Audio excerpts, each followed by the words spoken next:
आज है 9 मार्च 1967 का प्रातः क्लास।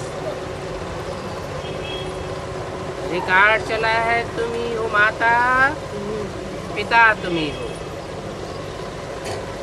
ओम शांति। बच्चों ने ओम शांति का अर्थ समझा है?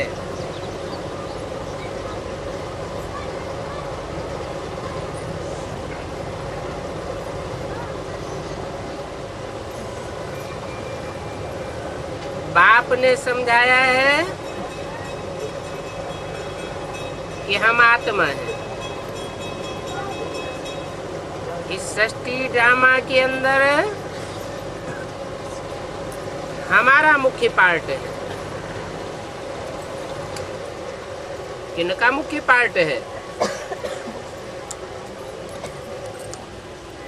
जो ओम शांति के अर्थ में टिकते हैं। क्या अर्थ बताया? मैं आत्मा हूँ।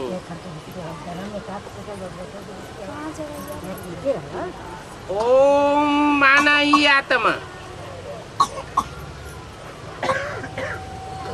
जो 3 पार्ट बजाती है। आ माना ब्रह्मा के रूप में स्थापना का पार्ट, सत्संकल्पों की स्थापना और सत्संकल्पों से अपने लिए नई सृष्टि की स्थापना।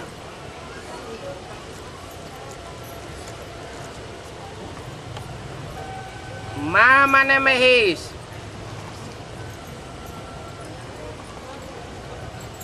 पुरानी सृष्टि का विनाश। जब नई संकल्पों से नई सृष्टि की स्थापना हो जाए तो दुर्गुणी सृष्टि का विनाश। और जो स्थापना सत्संकल्पों की रहती है उसका विष्णु के रूप में पालना करना। जो जितना उन सत्संकल्पों की पालना करता है, संभाल के रखता है, उसके लिए जन्म जन्मांतर के लिए श्रेष्ठ सृष्टि का निर्माण होता है। तो मैं आत्मा ये 3 पार्ट बजाने वाली हूँ। अपने लिए नई सृष्टि की स्थापना, पुरानी सृष्टि का विनाश और जो नए संकल्प, नई सरणी, नए दिव्य गुण,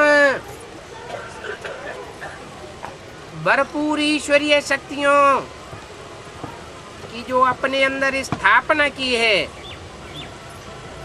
उनकी पालना करते रहना। इस संगम युग में जो आत्मा ये 3 कार्यों को जितना लंबे समय तक गहराई से निभाती है, वो उतना ही अपने लिए श्रेष्ठ दुनिया का सृजन करती है। तो बाप समझाते हैं ऐसी जो आत्माएं हैं, आत्मिक स्थिति में टिकने वाली, उनका इस सृष्टि ड्रामा के अंदर मुख्य पार्ट है।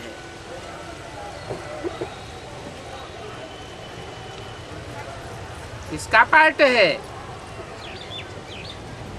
आत्मा शरीर धारण करके पार्ट बजाती है ना।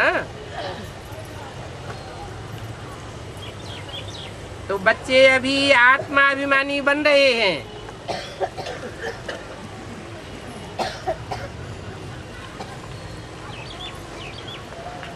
इतना समय देह अभिमानी थे, अब अपन को आत्मा समझ बाप को याद करना है। हमारा बाप आया हुआ है।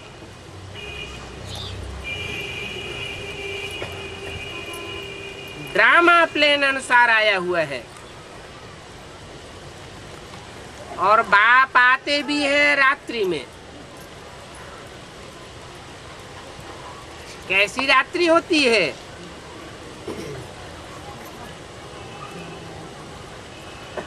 जहां दुष्ट लोगों का नारा है, अज्ञान कायम रहेगा, अज्ञान अंधकार कायम रहेगा। हम ज्ञान का सोजरे का विस्तार नहीं होने देंगे।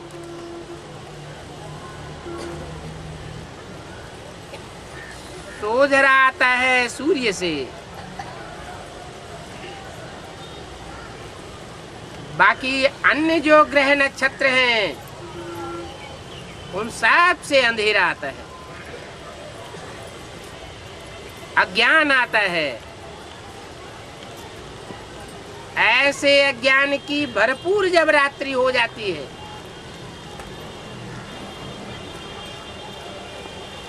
तब बाप आते हैं।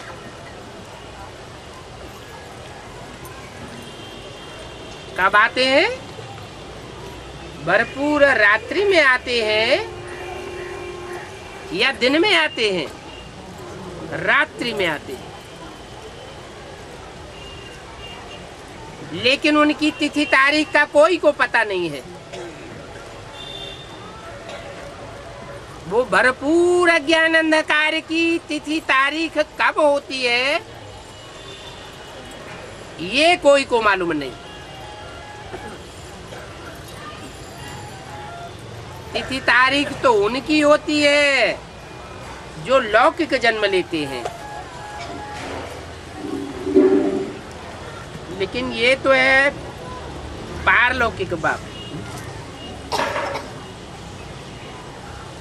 इनका लौकिक जन्म नहीं होता है।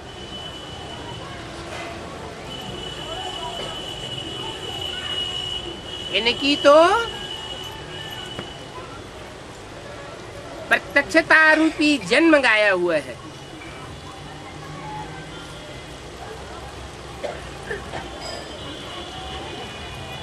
कृष्ण की तिथि तारीख समय आदि सब कुछ देते हैं,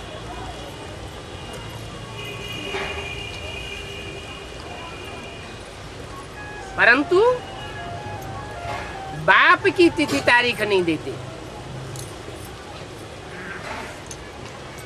इनका तो कहा ही जाता है दिव्य जन्म।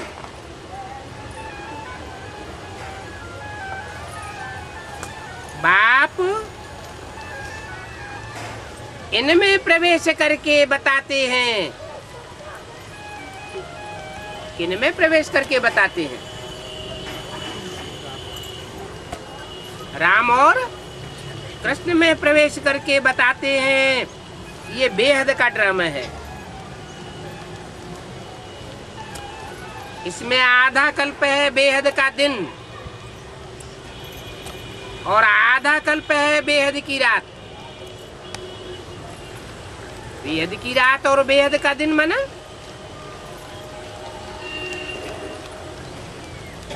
बेहद की रात माना अज्ञान अंधकार, बेहद का दिन माना ज्ञान का सोझरा। ये कब होता है? ये बेहद का दिन और बेहद की रात कब होती है? सतयुग त्रेता में तो बेहद का दिन नहीं कहेंगे, क्योंकि वहां ज्ञान सूर्य कौन है ये कोई को पता नहीं। बल देवताएं सुख में रहते हैं लेकिन उनमें ज्ञान नहीं होता, सोझरा नहीं होता। और द्वापर कलयुग में भी रात नहीं कहेंगे ब्रह्मा की, क्योंकि वहां भी ब्रह्मा नहीं होता। ये शास्त्रों में जो बेहद का दिन और रात गाई हुई है ब्रह्मा का दिन और ब्रह्मा की रात, ये समय संगम युग का गायन है। जब बाप ब्रह्मा के तन में आते हैं, पहले पहले गुप्त पाठ बजाते हैं। जब ज्ञान का सोझरा परिपक्व स्टेज में आता है, तो संसार के सामने प्रत्यक्ष हो जाते हैं।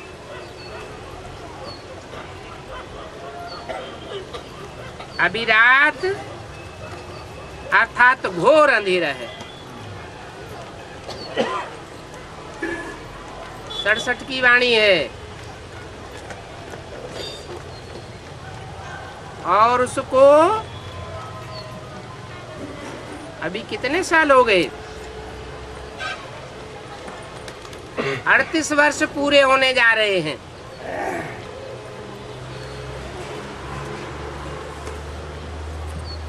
अभी भी घोर अंधेरा है।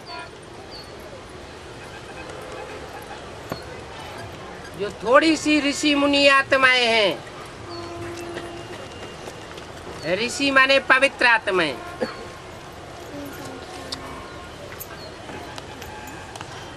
ब्रह्मा के पुत्र सच्चे ब्राह्मण,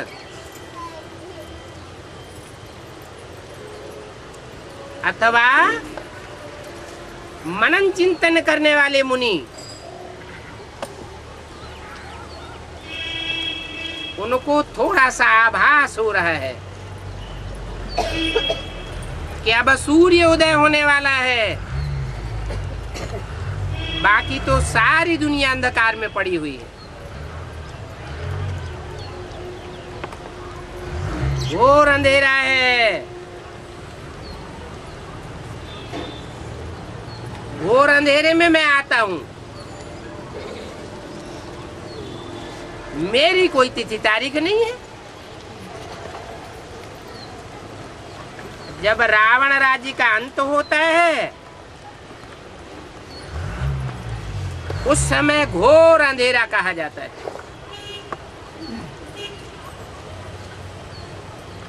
घोर अंधेरा क्यों है? क्योंकि इस समय दुनिया में भक्ति भी तमो प्रधान है।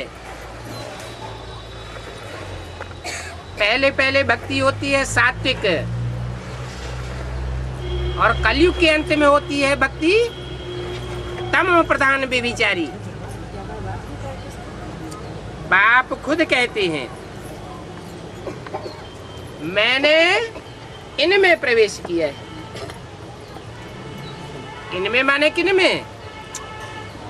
राम और कृष्ण की आत्माओं में प्रवेश किया है। यज्ञ के आदि में भी प्रवेश किया था, अभी भी प्रवेश किया है। गीता में है भगवान वाच, परंतु ये राम और कृष्ण तो भगवान नहीं हो सकते।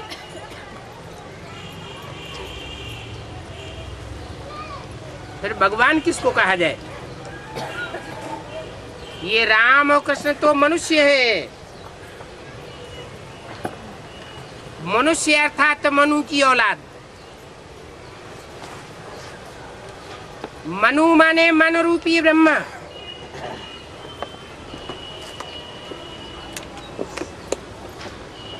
मन रूपी ब्रह्मा और उसकी औलाद माने मनन चिंतन मंथन करने वाले। ये भगवान नहीं हो सकते। क्यों नहीं हो सकते? क्योंकि भगवान को मनन चिंतन मंथन करने की दरकार ही नहीं। वो तो अजन्मा है। वो तो आगे पीछे सब जन्मों को जानता है। सारी सृष्टि के आदि मध्यंत को जानता है।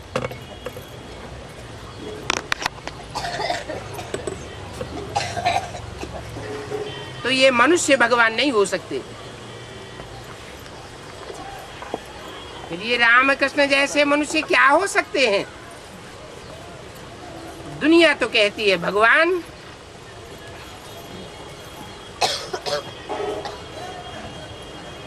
फिर भी ये भगवान नहीं है तो कौन है? ये देवताएं हैं। मनुष्य अच्छे से अच्छे कर्म और अच्छे से अच्छे संकल्प करके अपने लिए श्रेष्ठ से श्रेष्ठ दुनिया का सृजन करता है।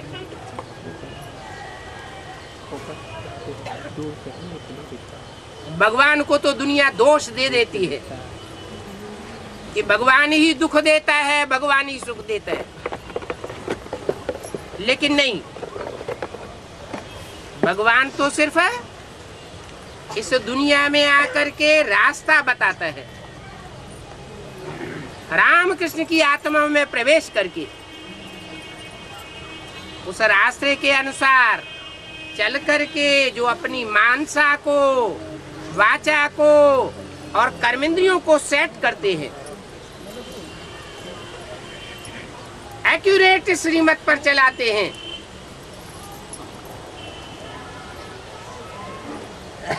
वो वास्तव में अपने लिए सुख की सृष्टि का सृजन करते हैं।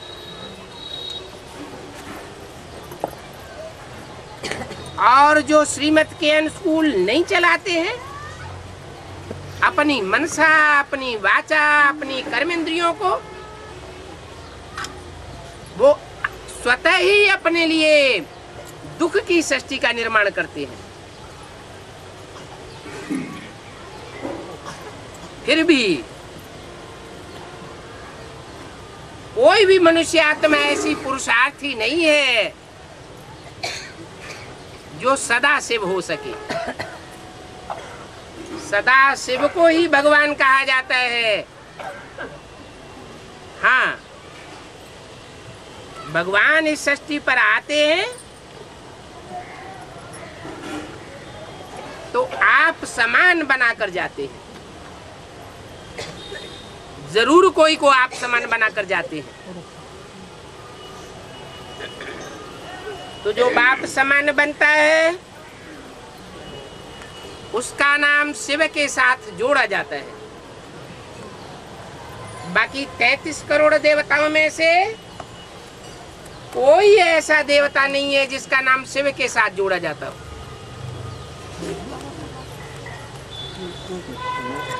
और साथ में नाम तो जोड़ा जाता है, लेकिन वो नाम शिव के बाद आता है। पहले शिव, बाद में शंकर। बाद में क्यों आता है? क्योंकि वो नेक्स्ट टू शिव है। फॉर द टाइम बीइंग, चारों युगों के लिए नहीं, सिर्फ संगम युग के उस अंतिम काल में जब विष्णु के रूप में संसार में प्रत्यक्ष होता है, नारायण के रूप में प्रत्यक्ष होता है। इसलिए बोला है कि सबसे अच्छा पुरुषार्थ है नारायण को याद करना। कौन से नारायण को याद करना? सतयुग के बाद वाले, दूसरे, तीसरे, चौथे, सातवें, आठवें नारायण को याद करना नहीं। जो डायरेक्ट नर से पुरुषार्थ करके नारायण बनता है,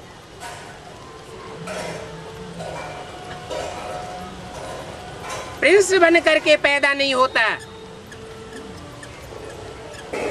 कोई मानवीय या दैवी शरीर से जन्म नहीं लेता। वो थोड़े समय के लिए भगवान भगवती बन सकता है। ये भगवान भगवती, ये टाइटलदारी भगवान भगवती है। जैसे यज्ञ के आदि में प्रजापिता ओरिजिनल था, ब्रह्मा भी ओरिजिनल था, और बाद में दादा लेखराज को उनका टाइटल दिया गया प्रजापिता ब्रह्मा। ऐसे ही जो ओरिजिनल भगवान है, गॉड फादर है, वो सिर्फ निराकार शिव है। उसकी बिंदी का नाम शिव है। वो नाम कभी बदलता नहीं है। जब शरीर में प्रवेश करता है तो काम के आधार पर सृष्टि पर संगम युग में सदाशिव के रूप में प्रत्यक्ष होता है। सदाशिव का मतलब है जिस तन में भी मुकर्रर रूप से प्रत्यक्ष होता है, उस तन के द्वारा जो भी बोलता है, जो भी कर्मेंद्रियों से कर्म करता है, जो भी मनसा से संकल्प करता है, वो सब सत संकल्प करता है,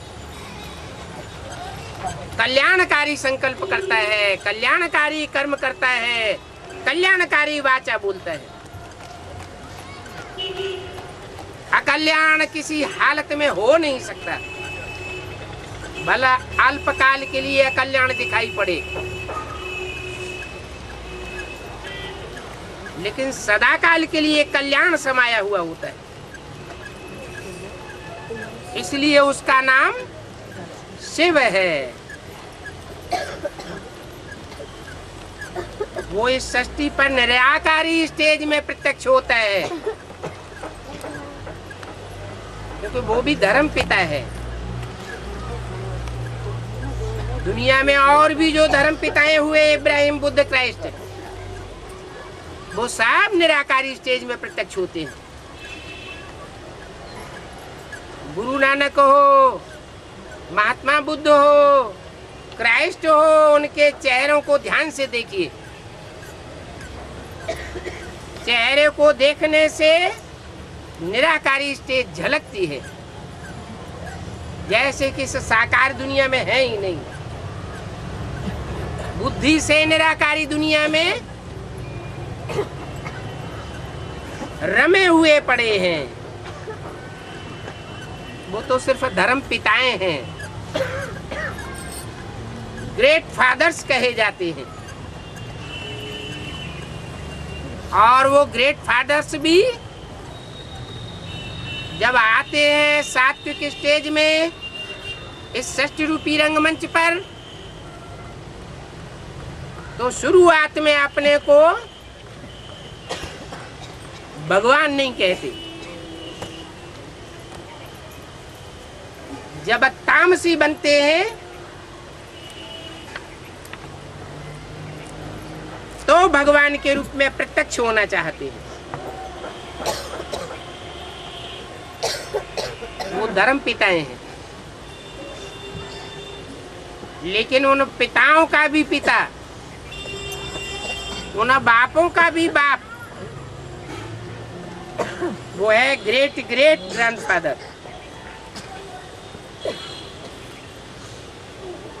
धर्म पिताएं साकार,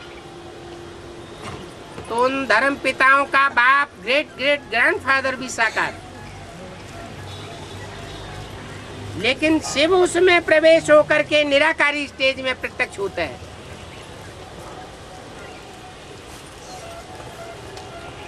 गीता में उसी भगवान के लिए कहा गया है भगवानवाद, परंतु नाम मनुष्य का डाल दिया है, कृष्ण का नाम डाल दिया है, जो पूरे 84 जन्म लेने वाला है। वास्तव में कृष्ण तो दैवी गुणों वाला मनुष्य है, भगवान नहीं। और ये दुनिया तो मनुष्य लोक है, ये कोई देवलोक नहीं है। गाते भी हैं ब्रह्मा देवताय नमः, विष्णु देवताय नमः, और अंत में कहते हैं शिव परमात्मा ही नमः।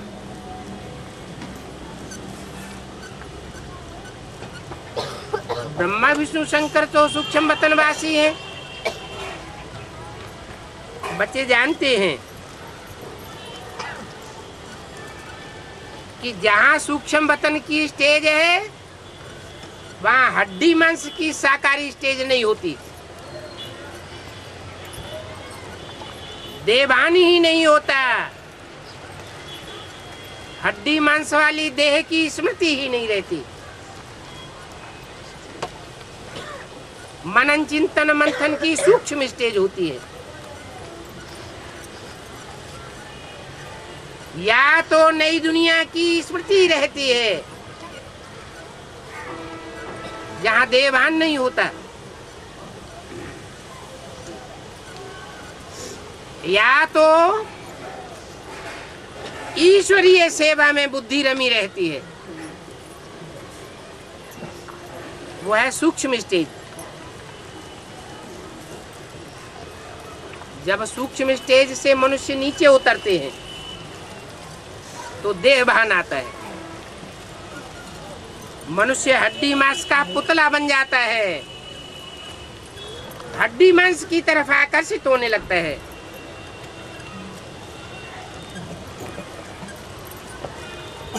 वो तो है सूक्ष्म लोक। इस लोक में भांति भांति के रंग होते हैं।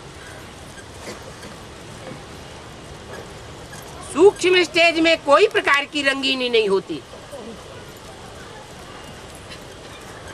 सूक्ष्म लोक माना सफेद, जो आत्मा सूक्ष्म वतन में है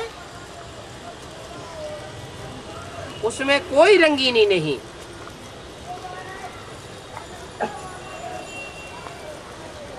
उनको सूक्ष्म छाया वाला शरीर कहा जाता है। इन बातों को कोई भी मनुष्य मात्र नहीं जानते, बाप ही आकर के सुनाते हैं। और जो ब्राह्मण होते हैं प्रैक्टिकल में ब्रह्मा की औलाद बनते हैं, वो ही सुनते हैं। ऐसे नहीं कि ब्रह्मा से जिन्होंने सुना उन ब्राह्मणों से सुनने वाले हैं तो उनको भी ब्राह्मण कहा जाएगा। नहीं, ब्रह्मा है तो ब्राह्मण है। और ये ब्राह्मण वर्ण भारत में ही होता है। दूसरे देशों में ब्रह्मा नाम नहीं पड़ता।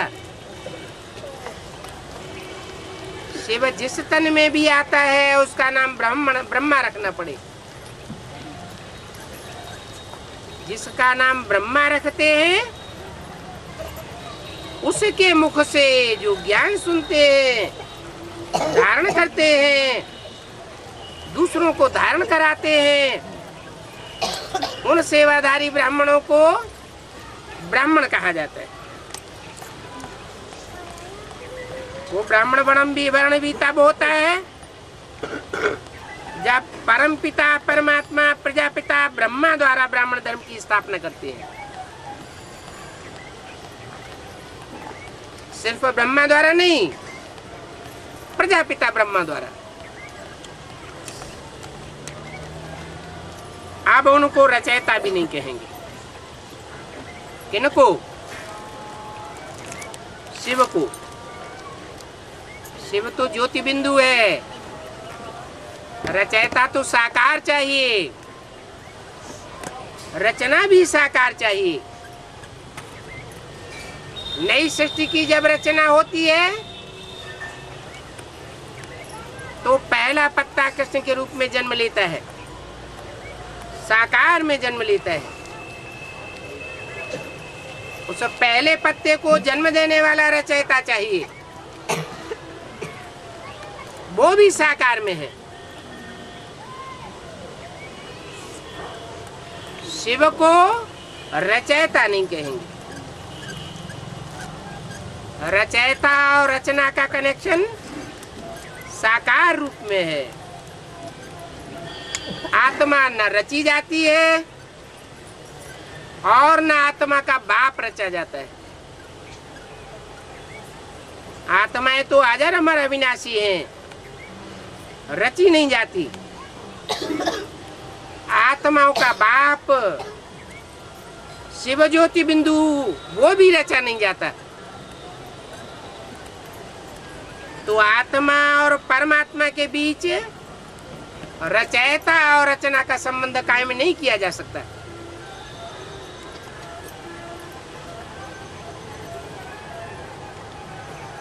भगवान जब आते हैं तो कोई नई सृष्टि आकर के नहीं रचते हैं। पुरानी सृष्टि में से श्रेष्ठ आत्माओं को चयन करके नई सृष्टि की सैंपलिंग लगाते हैं। पुराने संगठन का विनाश और नए संगठन की स्थापना करते हैं। पुराना किला टूटता है और नया किला बन जाता है। शास्त्रों में लिखा है कि ब्रह्मा ने कई बार सृष्टि का सृजन किया और कई बार उसे बिगाड़ दिया। पसंद नहीं आई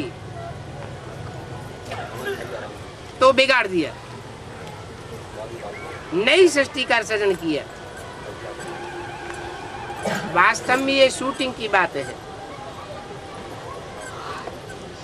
पहले देवता वर्ण की शूटिंग होती है, फिर क्षत्रिय वर्ण की शूटिंग होती है, फिर द्वापर युगी वैश्यों की शूटिंग होती है,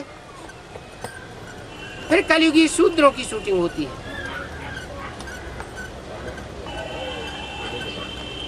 और जब तक चारों वर्णों चारों युगों की शूटिंग न हो जाए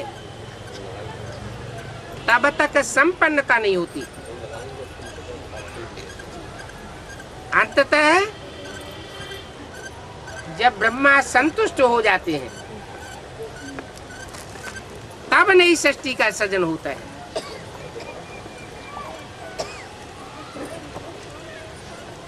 तो कोई नई दुनिया नहीं रचते। पुरानी सृष्टि में से हर धर्म की श्रेष्ठ श्रेष्ठ आत्माओं का चुनाव करते हैं। फिर उनमें से नया नया संगठन तैयार होता जाता है। पुराने संगठन का विनाश होता जाता है। यज्ञ के आदि में भी स्थापना के साथ साथ यज्ञ कुंड से विनाश ज्वाला प्रज्वलित हुई थी। जो श्रेष्ठ सूर्यवंशी आत्माएं थी वो ब्राह्मणों की दुनिया से अलग हो गई, या यूं कहें कि उनका चुनाव कर लिया गया नया संगठन बनाने के लिए।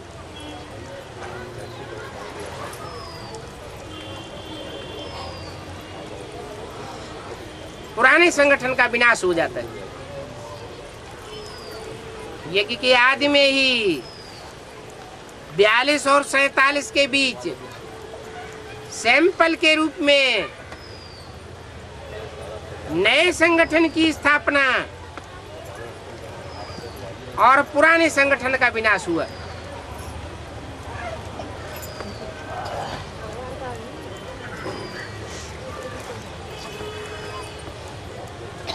ब्रह्मा की रहबरी में पलने वाली आत्माएं जो दूसरे दूसरे धर्म वंश की थी वो लंबे समय तक पालना लेती है।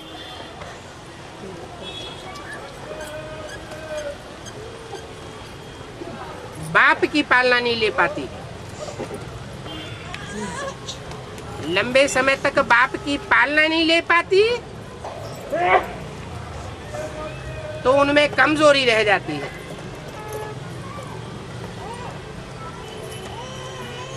लंबे समय तक माँ की पालना में पलने के कारण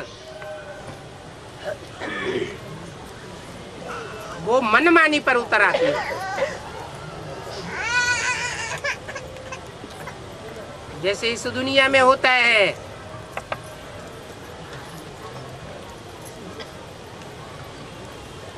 बाप कमजोर पड़ जाता है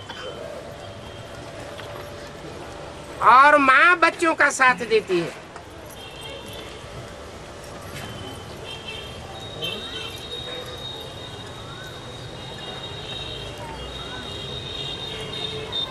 बाप को बैराग आता है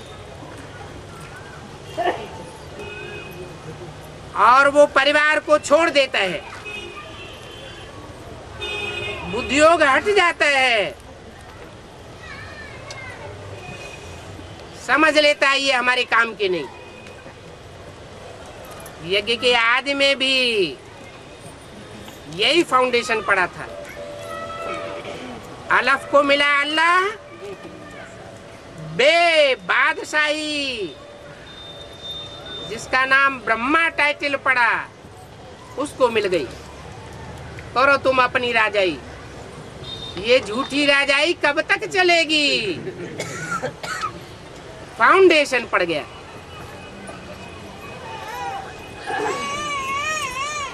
बाप चला जाता है। थोड़े समय के बाद बच्चे भी तमो प्रधान बनते हैं और माँ के ऊपर आधिपत्य कर लेते हैं। जब माँ के ऊपर आधिपत्य होता है तो उस समय तक जो पहला पत्ता था सृष्टि का, वो भी माँ का पति बन करके बैठ जाता है। खत्म हो गया, गीता का भगवान बन गया। और जब ऐसा जुल्म होता है माता के ऊपर, तब माता की आंख खुलती है कि ये मैंने क्या किया।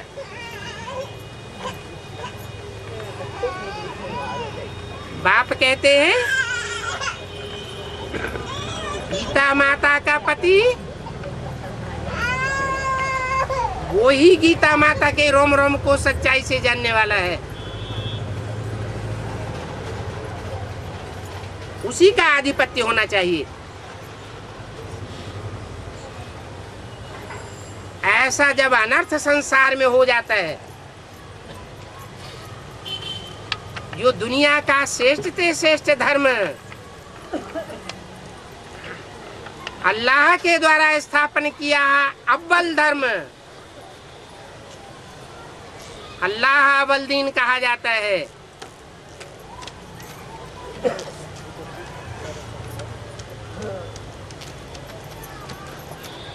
उसका जो मुख्य शास्त्र है गीता माता, जो चैतन्य रूप में सृष्टि पर कार्य करती है।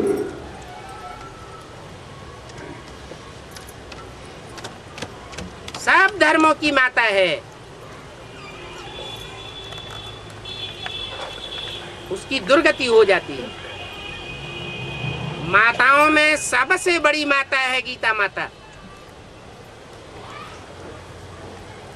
जिसका नाम संसार में पड़ता है वर्ल्ड मदर, जगदम्बा। जब उसकी ही दुर्गति हो जाती है तो सब माताओं की दुर्गति हो जाती है।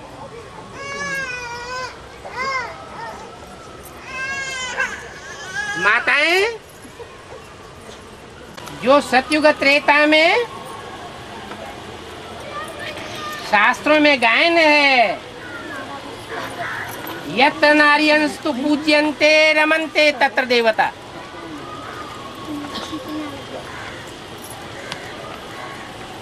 जहाँ नारियों की पूजा होती है वहाँ देवताएं रमण करते हैं और देवताओं की दुनिया का नाश हो जाता है। दुनिया राक्षसों की बन जाती है। सब पतित बन जाते हैं। तो बाप आकर के ऐसी पतित दुनिया को पावन दुनिया में रिजुविनेट करते हैं। बुलाते भी हैं, हे बाबा आओ, पतित दुनिया में आकर के हमको पावन बनाओ। बाप कहते हैं पहले माताओं की दुर्गति हुई है, तो माताओं की पहले सदगति होनी चाहिए। माताओं में भी जो अव्वल नंबर माता है, जिसके ऊपर सारा मदार है, एक के पतित बनने से सब पतित हो जाते हैं, एक के पावन बनने से सब पावन हो जाते हैं। उस माता की सदगति होनी पड़े। कहा जाता है सर्व का सदगति दाताराम। राम ही आकर के राम राज्य स्थापन करता है। तो जो राम राज्य स्थापन करता है वो पहले अपने घर में राम राज्य बनावेगा या सारी दुनिया में राम राज्य बन जाएगा? सब पतित हो जाते हैं, एक के पावन बनने से सब पावन हो जाते हैं। उस माता की सदगति होनी पड़े। कहा जाता है सर्व का सदगति दाताराम। राम ही आकर के राम राज्य स्थापन करता है। तो जो राम राज्य स्थापन करता है वो पहले अपने घर में राम राज्य बनावेगा या सारी दुनिया में राम राज्य बन जाएगा?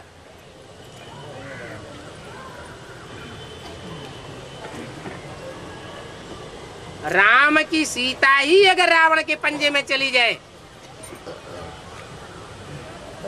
तो सारी दुनिया में रावण राज्य ही होगा, वैश्यालय ही बनेगा, शिवालय नहीं बन सकता। लेकिन बाप अकेला कुछ नहीं करता।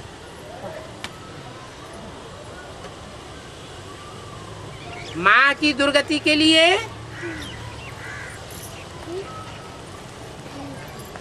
बच्चे भी निमित्त बनते हैं। यज्ञ के आदि में ही यज्ञ कुंड से जो विनाश ज्वाला उत्पन्न हुई, विनाश होता है इम्प्योरिटी से। उसमें ब्रह्मा, बाप और ब्राह्मण बच्चे सभी सम्मिलित हो गए।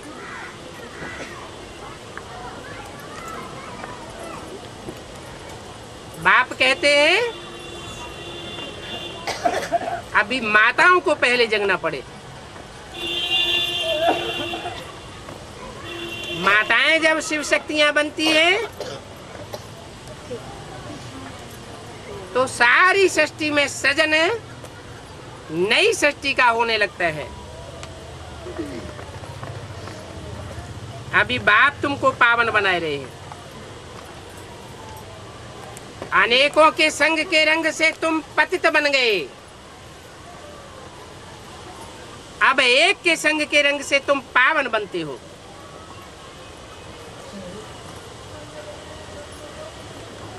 तुम सब बाप के साथ मिलकर के योग बल से पति सृष्टि को पावन बनाए रहे हो। माया पर तुम जीत पहन करके जगत जीत बनते हो। ये माया तुमको बार बार हार खिलाती है।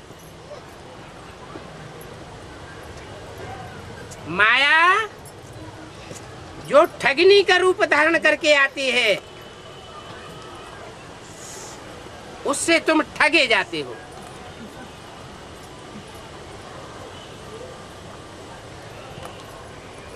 अगर योग बल को धारण करेंगे, साइलेंस बल को धारण करेंगे, ज्ञान की गहराई में जावेंगे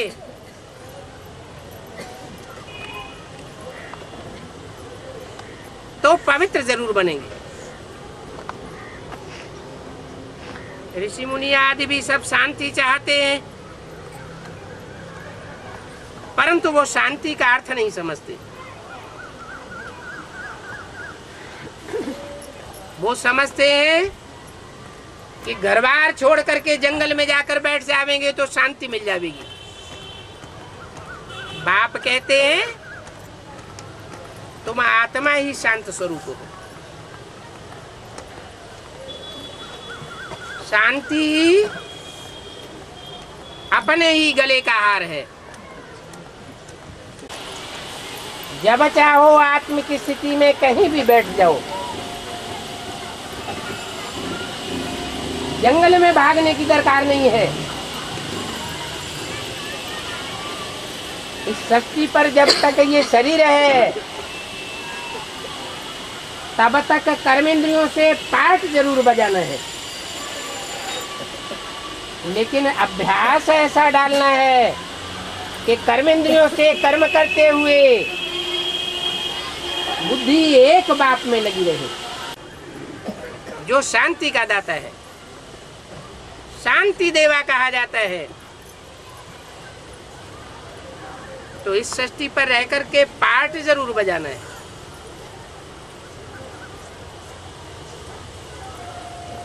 कर्मेंद्रियों से कर्म जरूर करना पड़े। शांति धाम तो होता है स्वीट साइलेंस होम। तो अभी आत्माओं को मालूम है कि हमारा घर शांति धाम है।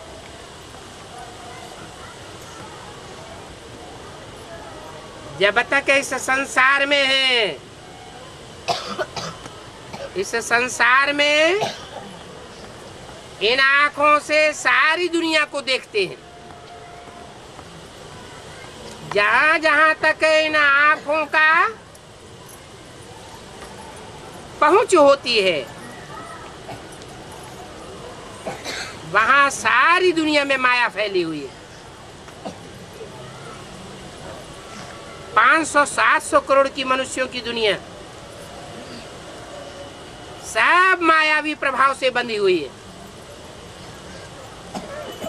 इनके संग के रंग में जब तक रहेंगे तब तक शांति नहीं हो सकती। सदा काल की शांति महसूस नहीं हो सकती। हम तो आए ही हैं इस दुनिया में पाठ बजाने के लिए। आत्मिक स्थिति संग के रंग से बिगड़ जाती है, क्योंकि दूसरे दूसरे धर्मों की आत्माएं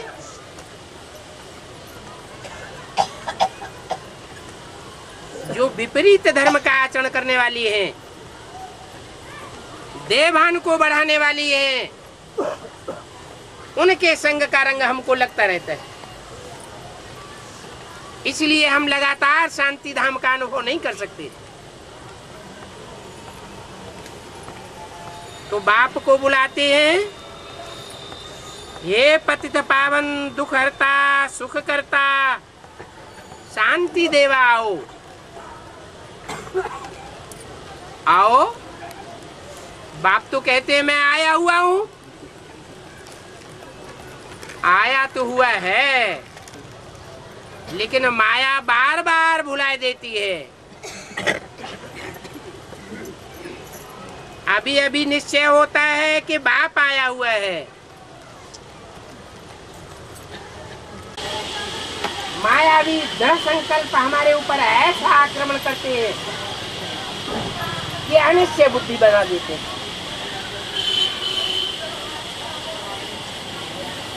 हम पुकारते रहते हैं, हमको रावण की जंजीरों से छुड़ाओ, परंतु जो पुकारते हैं वो भगत है या भगवान के पक्के बच्चे हैं? क्या है? भगत। तो भक्त बनना पसंद या ज्ञान सागर का ज्ञानी बच्चा बनना पसंद? ज्ञानी बच्चा बनना पसंद। तो आज से आगे कभी भी राम बाप को बुलाने की जरूरत नहीं है?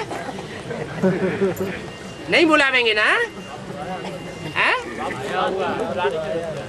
वो तो है कि बाप तो अपने आप ही आते हैं, बुलाने से तो आते नहीं। ये ज्ञान तो मिला हुआ है, फिर भी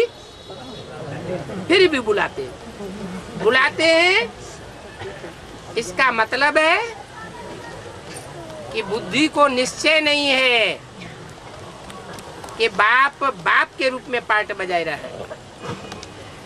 माया घड़ी घड़ी बायलोरा डालती है। तो रावण के जंजीरों में सब बंधे पड़े हैं। सब बच्चे जानते हैं ये भक्ति है रात। बाप भी कहते हैं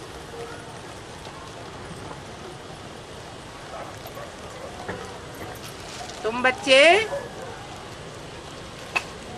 अगर भक्ति के संस्कारों में बंद करके रहेंगे, माने अव्यक्त स्टेज धारण नहीं करेंगे, फरिश्ता नहीं बनेंगे, तो ये शरीर छोड़ना पड़ेगा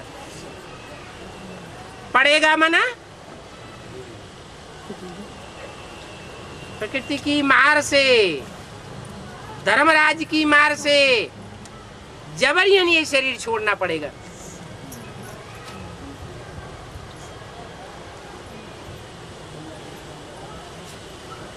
तो आत्मिक स्थिति में थोड़ी तराप आ जाएगी।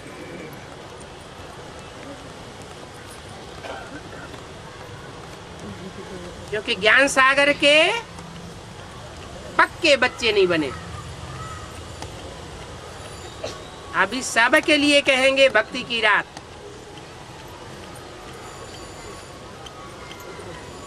ज्ञान के सोजरे में कोई दिखाई नहीं पड़ता, क्योंकि माया हिलाई देती है। बाप कहते हैं, धैर्य देते हैं, बच्चे ये अज्ञान की रात अब मुर्दाबाद होने वाली है। बच्चे उकताए करके कहते हैं ये कब तक ऐसा चलता रहेगा।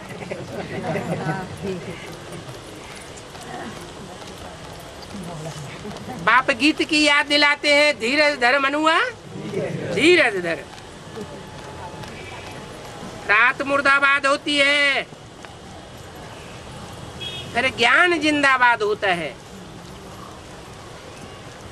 ये खेल है, सुख और दुख का खेल है।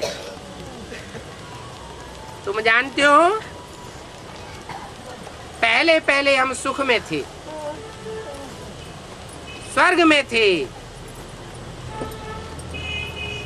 अभी नरक में। क्यों? पहले सुख में क्यों थे? हैं? अभी नरक में क्यों हैं? कोई कारण तो होगा।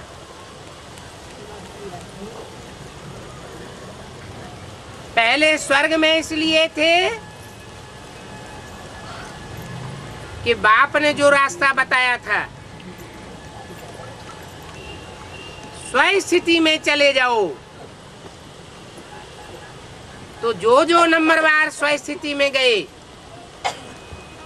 उन्होंने नंबरवार स्वर्ग का अनुभव किया। जो पहले पहले स्व स्थिति में जाते हैं, वो पहले पहले स्वर्ग में आते हैं। नाम ही क्या है?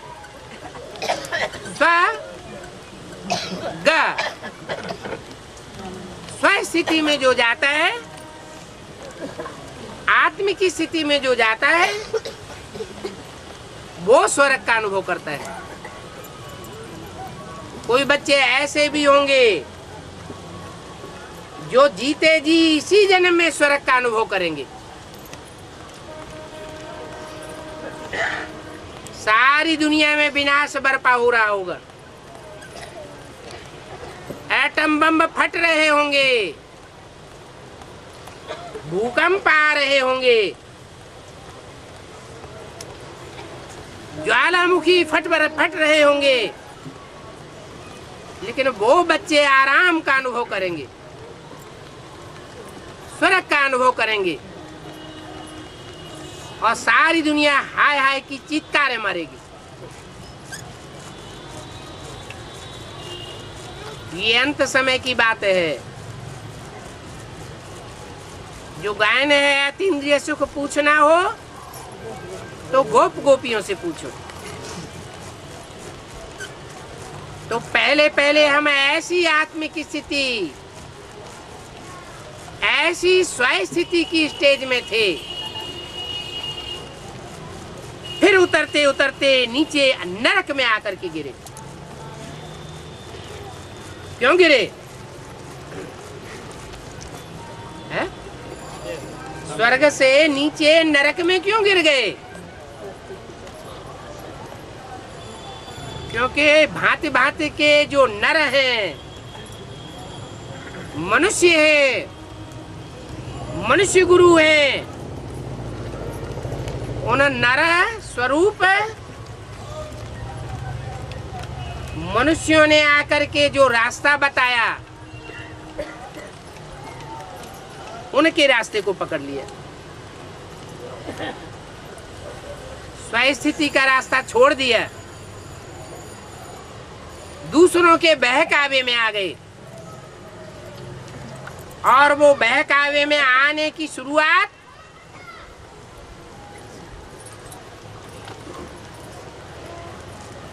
माताओं के द्वारा पहले होती है या पुरुषों के द्वारा पहले होती है? बहकाई कौन जाती है? पुरुष जल्दी बहकावे में आता है या स्त्री बहकावे में आती है?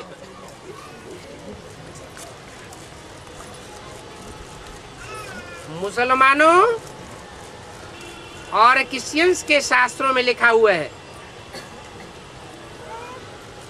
कि एडम और ईव, आदम और हव्वा को जब स्वर्ग में भेजा गया तो ईव को पहले शैतान ने बरगला लिया।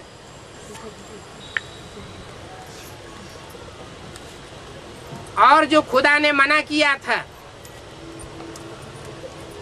वो ही काम कर डाला।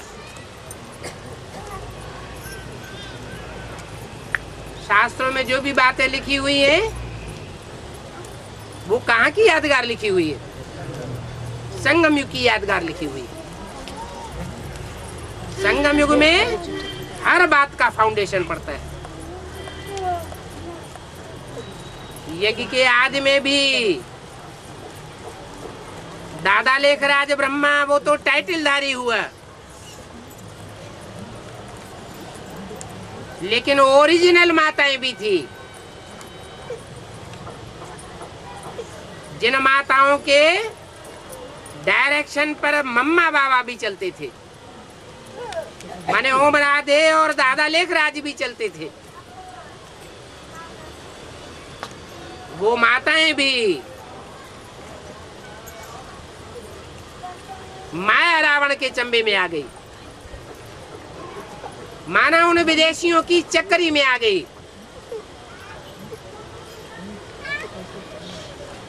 और वहां से ही पतन की शुरुआत हो गई। जो आदि में होता है वो अंत में भी होता है, जो बेसिक में होता है वो एडवांस में भी होता है। अंतर क्या होता है? बेसिक में फाउंडेशन भक्ति का था और एडवांस में फाउंडेशन ज्ञान का है। ज्ञान का फाउंडेशन पक्का 100%, एक आत्मा में बैठता है, जिसके लिए बोला है कि ब्रह्मा की रात और ब्रह्मा का दिन होता है।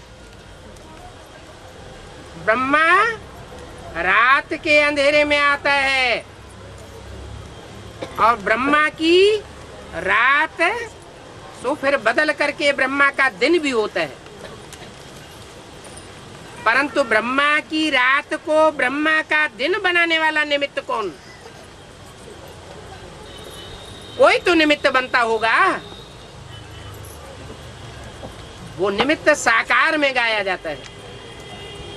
वो कौन है? यज्ञ के आदि में भक्ति का फाउंडेशन था, जिस भक्ति के फाउंडेशन से स्वर्ग का सैंपल तैयार हुआ था। प्रैक्टिकल स्वर्ग स्थापन नहीं हुआ था। अभी तो ज्ञान का फाउंडेशन पक्का पड़ चुका है। आदि में जो आत्माएं यज्ञ छोड़ करके चली गई, उन सूर्यवंशी आत्माओं में ज्ञान नहीं था,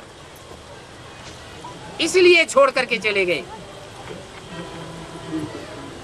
अभी जिन आत्माओं में जितना गहराई से ज्ञान बैठा हुआ होगा,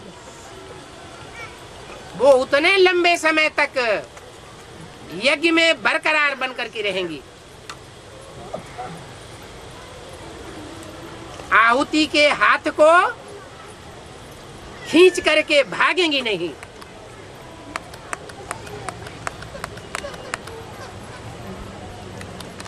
ज्ञान का फाउंडेशन पक्का होने के कारण। अभी ज्ञान का फाउंडेशन नंबरवार है। 100% फाउंडेशन होता है एक में। उसकी पहचान क्या होगी?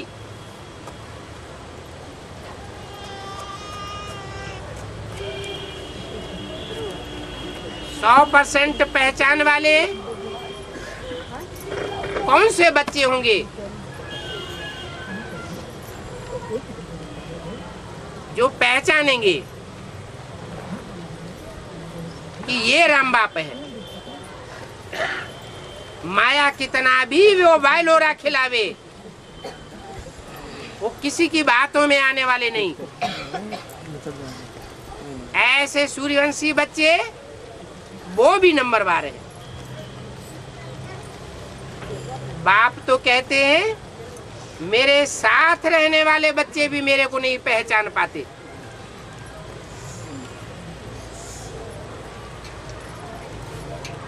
पहचानना किसको है? कौन से बाप को? निराकार बाप को या साकार बाप को? निराकार के पहचानने न पहचानने की बात ही नहीं।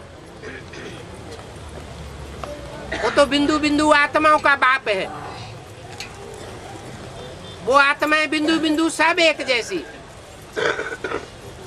शरीर के द्वारा ही पहचान होती है। वो निराकार शिव ज्योति बिंदु किस मनुष्य तन के द्वारा मुकर्रर रूप से कार्य कर रहा है, उसकी पहचान होगी कि वो आत्मा जितना मनन चिंतन मंथन करने वाली आकारी स्टेज में टिकने वाली होगी, उतना और कोई मनुष्य मात्र नहीं हो सकता। निराकारी जितना बनने वाला होगा, उतना आकारी स्टेज में टिकेगा। मनुष्य सृष्टि का बीज होगा तो बीज तो निराकारी स्टेज में आराम से टिक जाएगा। अगर पत्ता होगा तो टिकने में मुश्किल होगा।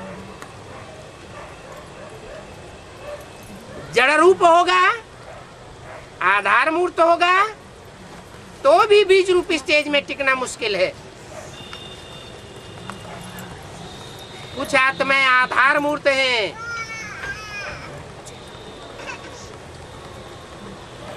जो पत्तों के रूप में भी आती हैं, टहनियों के रूप में आती हैं, कुछ आत्माएं तन में रहती हैं। लेकिन जो आत्माएं ज्ञान में जितनी परिपक्व होती हैं, उतनी ही बाप से प्राप्ति करने की अधिकारी बन जाती है।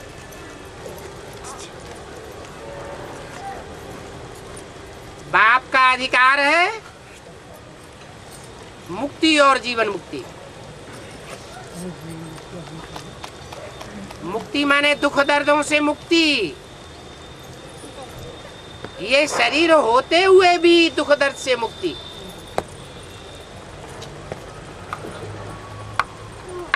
उसकी पराकाष्ठा है जीवन मुक्ति।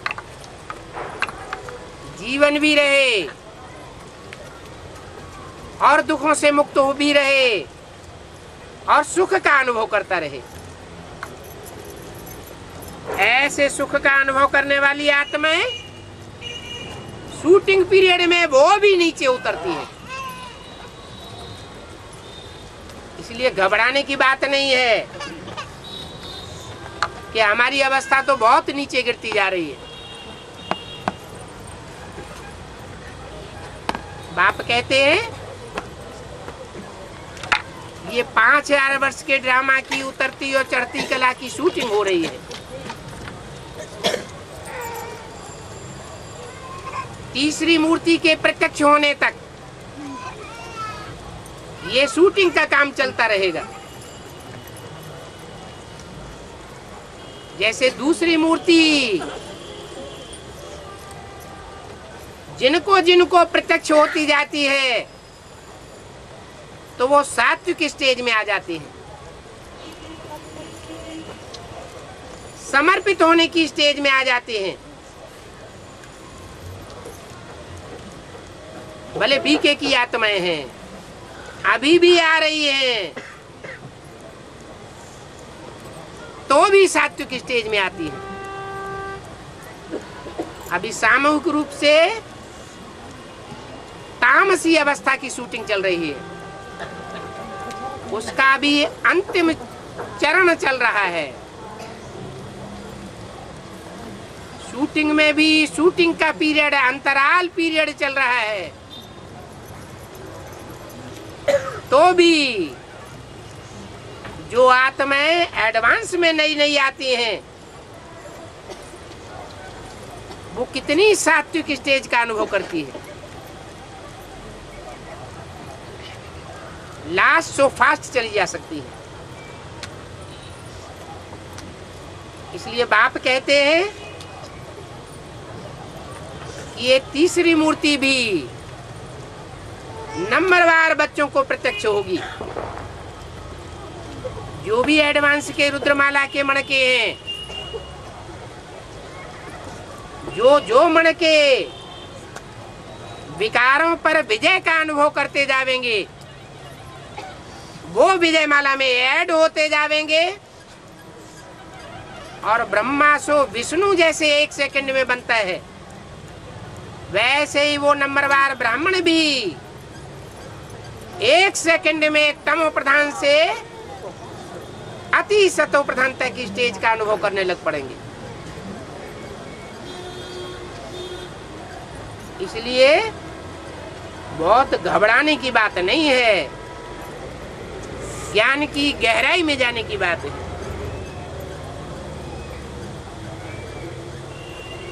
अभी तुम संग के रंग से नीचे उतरते उतरते नरक में आकर के गिरे हो।